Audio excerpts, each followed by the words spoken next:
আমি একটা রক্ত মাংস করা মানুষ, আমি তো কোনো অন্যায় করি নাই আমার ভালোবাসা। ধরা পড়ে গেছে কি আমার বোনের হাতে মেসেজ লিখতেছি, দেখছে। পরে আমার বোন জিজ্ঞেস করছে যে তুই কার সাথে কথা কস, তাহলে পরিচয় দিয়ে আমরা ছেলেটারে দেখি। এখন আমি তো আর ফুল ছবি দিতে পারবো না, দিলে আমি জানি যে আমার ফ্যামিলির থেকে মানবো না। পরে ওরে আমি কইলাম যে তোমার একটা ছবি পাঠাও, কাছের থেকে ছবি তুলো যাতে শুধু তোমার চেহারাটা দেখা যায়। পরে এই ছবি আমার বোনেরে দেখাইলাম, ঠিক আছে তাহলে ছেলে সম্পর্কে খোঁজ খবর নেই।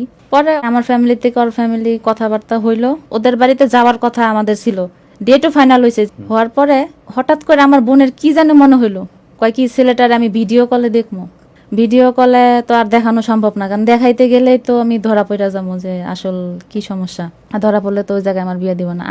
আমি আরো এবার প্ল্যান করছিলাম যে আমরা যদি যাই দেখতে, তুমি কাজী কুজি ঠিক করে রাখো, যেমনি হোক আমি তো আর আইতাম না, তুমি যেভাবে হোক বিয়াটা করাই রাখো। কিন্তু তার আগে আমার বোন দেখতে চাইছে, ভিডিও কল না দেখাইলে এগো বাড়ি যাইবো না আমার বোনে, ভিডিও কলে দেখবো আগে তারপরে অগো বাড়িতে যাবো। এখন আমার আম্মু দেখতে চাইতেছে। পরে আমি ওরে বললাম যে এখন আর উপায় নাই, তোমার দেখাইতেই হইব। তার মধ্যে আমার আম্মুর আমি কইছি যে সে দেখতে যেমনই হোক তার শরীরে কোনো সমস্যাও থাকতে পারে, এগুলো দেখে আবার আপনি স্ট্রোক করেন না, আপনি মন মানসিকতা শক্ত করেন। তখন ভিডিও কলে ওরে বললাম ক্যামেরাটা অন করো।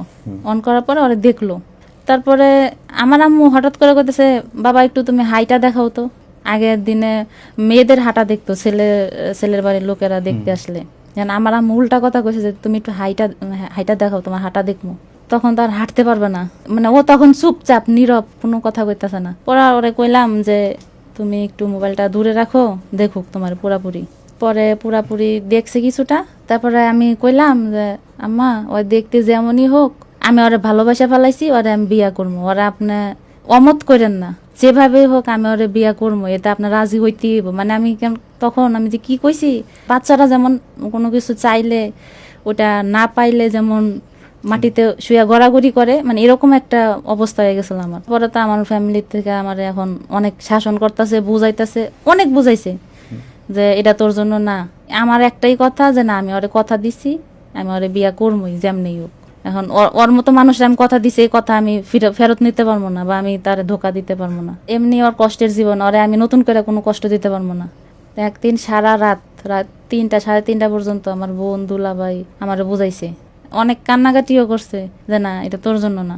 তখন আমি লাস্টে অনেক বুঝাইছি, অনেক কান্নাকাটি করছি, অনেক বুঝাইছি, সবার হাতে পায়ে ধরছি যে প্লিজ মাইনা নাও, আমি তো সংসার করবো, আমি বুঝবো, তোমরা এমন করো না, দেখি না কি হয়। ওই একটা মুসলমান মানুষ, আমি একটা মুসলমান মানুষ, আল্লাহ ওরে বানাইছে, আমারও বানাইছে। ওর যে সমস্যাটা, এই সমস্যা তো আমারও হইতে পারতো, আল্লাহ তাআলা তো আমারও এইভাবে হয়তো সৃষ্টি করতে পারতো। আমি সর্বোচ্চ চেষ্টা করছি তাদেরকে বোঝানোর, কেউ মানে নাই। তারপরে আমি যেহেতু সিদ্ধান্ত নিছি আমি ওরে বিয়া করবো, ও কইতাছে কি তাহলে তুমি যেহেতু আমার বিয়া করবাই, তাহলে আর থাইকা কি করবা, চলে আসো। আমি কইলাম ঠিক আছে 1 মাস 2 মাস পরে যাই। ওরে বোঝানোর চেষ্টা করতেছি যে তুমি 2-3 মাস ওয়েট করো, আমি দেখি মানাইতে পারি কিনা সবাইরে। কারণ আমি চাই, আমার বাবা নাই, আমি এতিম মানুষ, আমার পরিবারের কষ্ট দিয়ে আমি কোনো কিছু করতে চাই না। এটা অনেক বড় একটা সিদ্ধান্ত, আমার সময় লাগবে, তুমি একটু সময় দাও, আমি পরিস্থিতিটা স্বাভাবিক করার চেষ্টা করি, দেখি মানাইতে পারি কিনা। পরে যখন দেখলাম যে এদিকেও মানতাছে না, আবার যদি হুট করে কোনো ছেলে পছন্দ করে আমাদের বিয়া দিয়া দেয়, আমার বোন ঘটকের সাথেও যোগাযোগ করা শুরু করে দিছে। তো যখন সবকিছু বুঝলাম যে না পরিস্থিতি অন্যদিকে যাইব, তখন আমি বাধ্য হইলাম আমার পরিবার ছাইরা ওর কাছে চলে আসতে। পালাই আসি নাই, শুধু বইলে আসছি যে গেলাম, আমার জন্য দোয়া করো। তখন আমার বোন অনেক কান্না করছে, অনেক বাধাও দিছে, কিন্তু আমি এই কঠিন সিদ্ধান্ত নিতে তখন বাধ্য হয়েছি। তারপরে ওর সাথে আমি চলে আসছি নরসিংদীতে, ও বোনের বাসাতেই আমাদের বিয়েটা হয়। আলহামদুলিল্লাহ ভালো আছি, ওর সাথে আমি সব দিক দিয়ে ভালো আছি। কিন্তু কোনো বিষয় চিন্তা ভাবনা কইরা অন্য কোনো স্বাভাবিক ছেলেরা যদি বিয়া করি, তার সেবা যত্ন করলাম, কিন্তু হয়তো ওর সেবা যত্ন করলে তার থেকেও বেশি আমি সোয়াবটা পাবো। পরকালের কথাও কিছু চিন্তা করছি, সবকিছু চিন্তা করে আমি সিদ্ধান্তটা নিছি। ওরে ভালোবাসে কি আমি কোনো অন্যায় করছি, এটা আমার সবার কাছে প্রশ্ন। আমি বলতে চাই যে মানুষ হিসেবে মানুষের মূল্যায়ন করা উচিত, মন মানসিকতা, মানুষের কর্ম, এগুলা মূল্যায়ন করা উচিত। যেমন আমি ওরা ভালোবাসছি, আমি তো কোনো অন্যায় করি না। এই প্রোগ্রামের মাধ্যমে সবাই বলতে চাই যে আমাদের ভালোবাসাটা আপনারা একটু স্বাভাবিক নেন, দয়া করে স্বাভাবিকভাবে নেন।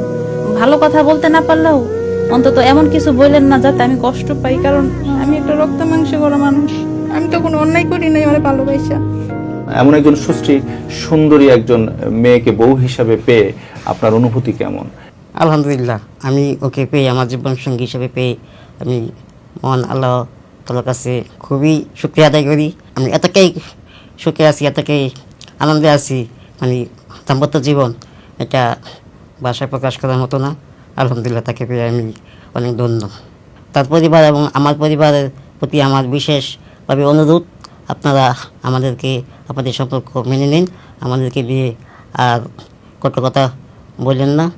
অনেকদিন পর আমি সুখের দেখা পেয়েছি, তো দয়া করে আপনারা আমার এই পবিত্র সম্পর্কটা নষ্ট করেন না, আমাদেরকে আমাদের মতো থাকতে দিন। তো যারা জীবনে অনেক হতাশায় ভুগছেন তাদের উদ্দেশ্যে আমার একটাই কথা, আপনারা কখনো হতাশায় ভুগবেন না। তো আপনার জন্য আল্লাহ অবশ্যই ভালো কিছু রেখেছে। আল্লাহর তরফ থেকে কখন আপনার জন্য পুরস্কার চলে আসে এটা আপনার নিজেও কল্পনা করতে পারবেন না। তো আলহামদুলিল্লাহ, আমি আমার সেই ভালোবাসার মানুষকে পেয়েছি, আমার জীবনসঙ্গী পেয়েছি। আমি তাকে কোনো দিন কষ্ট দেব না এবং তাকে আমি কোনো দিন তার হাত ছাড়বো না।